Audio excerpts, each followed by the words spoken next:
Hi there, it's Kevin from RDW here with round number 1 in the standard 8-man tournament using Burning Vengeance. We are on the play. This is a great hand with a mountain, a desolate lighthouse, and a steam vents.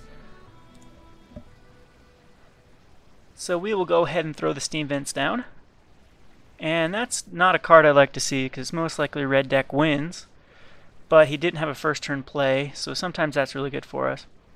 And I probably should have Searing Speared that. In fact, that's a mistake that probably cost me the game. Because, yeah, next turn he's able to get in with a lot with having a hasted Chainwalker, and I guess I could block the Chainwalker with my Gutter Snipe, but a lot of times I can race these red deck wins. So I do, that's what I try to do, is race it, but I end up not having another blue mana up for a Syncopate, and have to decide to kill that Lightning Mauler rather than the Chainwalker, rather than letting it soulbound with something else, or soul bond. So anyway, kills my Electromancer as well. We're stuck on one blue source, which really is hurting our ability to race this red deck wins. Especially when the Hell Rider comes down and we've already used our Searing Spear. So that's pretty much good game here. We're not going to be able to come back at 4 life. So, quick game. This is what happens versus red deck wins when they get a nice flow of cards. Anywho, we'll go on to the next game, which we are on the play now, and this is a great hand on the play versus red deck wins. We've got a Snapcaster Mage and a Searing Spear, and plenty of card advantage here, so we should be able to take this one no problem.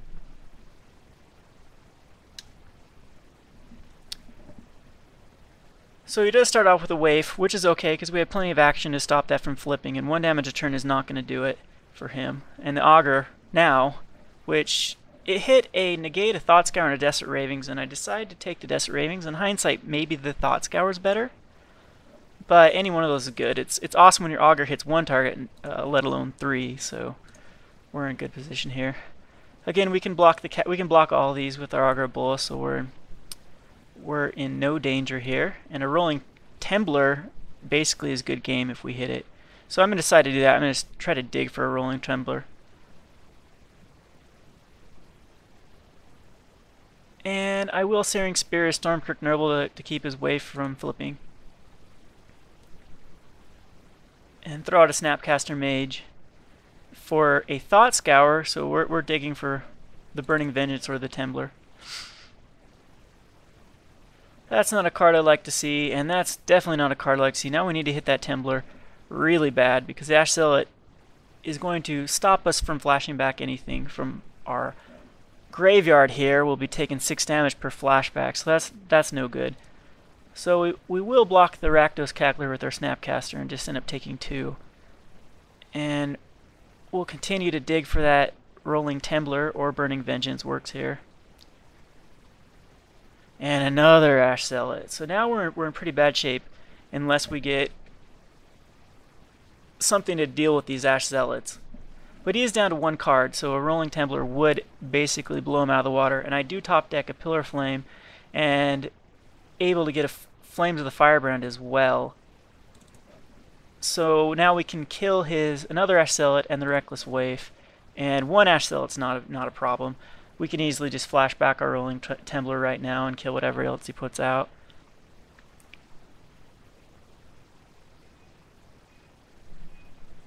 So we'll do that. We'll just take the 3 to clear his board. And now we're in very good position. This game is ours. 2 cards. Chainwalker's not going to do anything. Lightning Mauler. Yeah, now the 3 damage puts down to 8, which is a little bit dangerous, because now he can do runner and kill us. But we do have a negate, and we can flash back all of our stuff without having to worry about his Ash Zealots, because they are all dead. So we can draw a Snapcaster Mage here for a Pillar Flame. We can draw a Burning Vengeance, and we can draw another Rolling Tembler, and we're in very good shape. So we will Desert Rave, try to find something, think twice, try to find something. And we do find the Flames of the Firebrand, which clears his board again. And we'll just keep our Augur Bolus back for maybe an Ash Sillet, or like if he's using any other hasters, we can block with our Augur Bolus. So he had no play there. Now we have an Essence Scatter and a Negate. There's no way we can lose this game. And we still got some ammo in the graveyard here. So we will think twice. I didn't want a Desperate Ravings because I didn't want to lose a Negate or an Essence Scatter. And he does decide to Searing Spear us in response to think twice, but we have plenty of mana for our Negate. So we'll Negate. And yeah, Rolling Templar is really going to put us out of reach for him. So it's just a matter of time before we get our Burning Vengeance online. And there it is. So we'll play our Burning Vengeance and continue to hit him, to ping him down for 1 per turn. But we will flash back a Desperate Ravings end of turn. And do it again. Desolate Lighthouse is an amazing draw there. Now we can really just find all of our tools to finish him off. Got another Desperate Ravings. Got a Rolling Templar in the yard that we can flash back, and he does just scoop here. So we'll go into the last game here. On the draw, this is a little bit of a risky hand. Both my lands come into play tapped, but we should be able to stabilize here. I like this because of the double Rolling Templars, and also the Augur Bolus, which are, I mean, these are the key cards to beating red deck wins, and we have them in our hand, so I'm not going to ship this back. And he does get out a pretty quick start. But we draw a mountain here, so now we're in very good shape because we can play the mountain next turn, and then our Sulphur Falls can come into play untapped. So I'm not too worried about what he has. Stormbreaker Noble's fine. That's something we can block with our Augur Bolus. Throw it out here, and we do hit a Searing Spear. So we're getting pretty lucky with our Augur Boluses. But if he overextends here, I don't know why he kept the Mizzy Mortars in there when I obviously sided out the Gutter Snipes and Goblin Electromancers game 2, but he keeps those in, and that's fine. I already got a lot of value out of my Augur Bolus, and still not in any danger of taking 3 here. And I can just clear his board this turn with the Rolling Templars, which we'll do. So card advantage is definitely in our favor here, 6-3. And he puts out another Noble, which takes a while to get going, so we're fine. And we'll hold everything back. I don't care about killing off a Stormbreaker Noble that's just a 1-1. We'll kill him off when it's a 2-2 with a Templar. Pyro Wolf is something I don't want to see, so I will syncopate that because I don't want it coming back after a Rolling Templar. So we'll syncopate it and get it out of here. And Thought Scour ourselves at the end of turn. Finding some more ammo. So we're hitting land drops every turn, which is great. I might as well just pillar his Noble. Want to keep the Noble from getting too big. And we got a Searing Spear for like a Hell Rider. And another Noble's not a problem. I'm not worried about it. So we'll Desperate Raven a turn. Hit another Desperate Raven in the yard, or... Yeah, okay. So the Negate is something I really like to see here. I decided just to clear his Stormkirk Noble. That way, no matter what he casts here, I can negate any of his instants or sorceries, or Searing Spear basically anything that he plays here.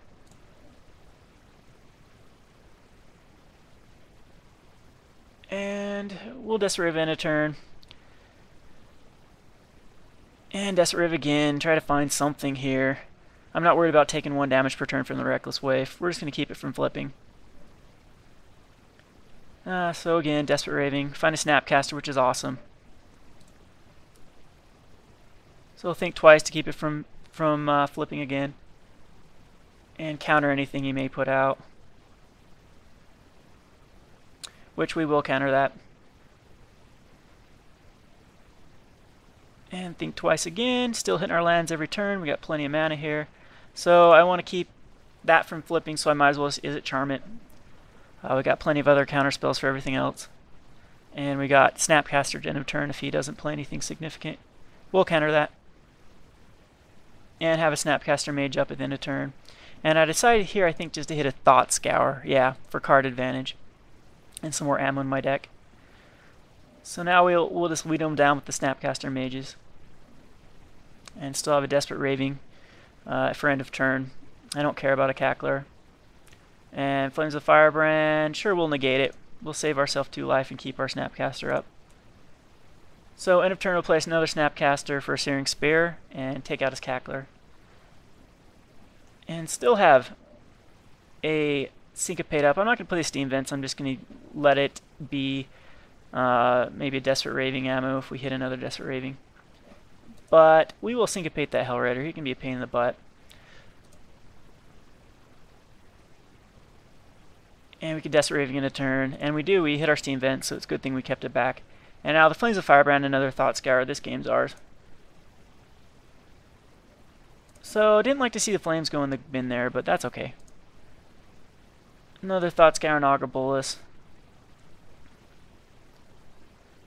And here, we get a little bit lucky here by Augur Bolusing into a pillar, and then when we think twice, we actually find an Essence Scatter. So now here he does draw into a Thundermaw Hellkite, and he tries to cast it, but we scatter it, and he scoops and makes a comment about losing to Izzet Guildgates. I'm not sure how I feel about Izzet Guildgates, but it's just great having perfect mana, and a lot of times we don't care if our land comes into play tapped or not. I'm thinking about maybe Ghost Quarter as another option. It's a great card right now. There's a lot of 3-color decks that don't even have any basic lands, so if you kill one of their dual lands, they can't even grab anything with the Ghost Quarter.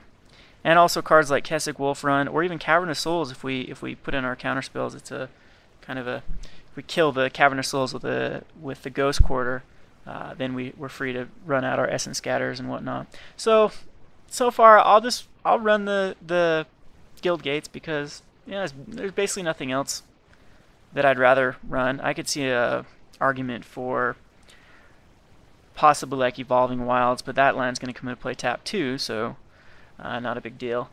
So anyhow, we are able to survive the red deck wins, which is probably one of our worst matchups here. Hopefully we don't get matched up against zombies or red deck wins again, and we can sail through this this is actually a daily, not an 8-man, this daily queue. So we're 1-0 in the daily, and I will keep you posted on the next round.